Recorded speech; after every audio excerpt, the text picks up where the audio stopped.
I changed this valve cover gasket with an aftermarket part some time back, and while it stayed dry for the first few months, it started leaking again before 6 months of replacement, and now I have to repeat this job all over again. This is exactly why I hate experimenting with aftermarket valve cover gaskets, and for me it seems like it's OEM from henceforth. Now let's get this.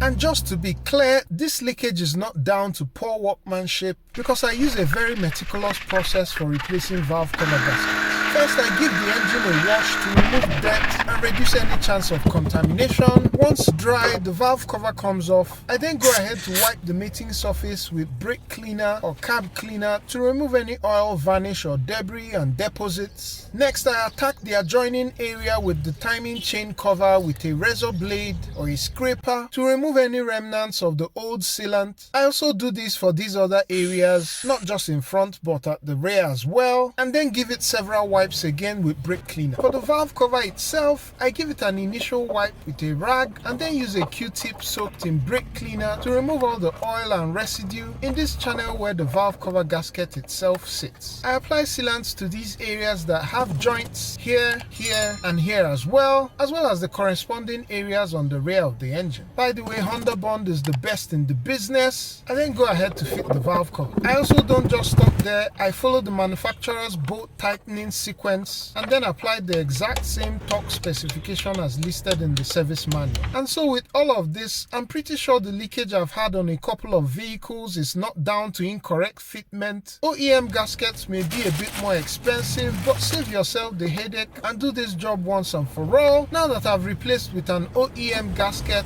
I should be good for a number of years. This was my exact experience when I replaced the Leaky Fell Pro gasket with an OEM one on my 2003 Honda Accord. That engine never leaked again until I sold the car many years later. What do you think about aftermarket versus OEM gaskets? I honestly wish to be proven wrong. If I'm mistaken, do you have any aftermarket valve cover gaskets that you swear by? Be sure to drop me a comment down below. Don't forget to like, share, subscribe and turn on notifications if you've loved this. And I'll catch you on the next one. Peace!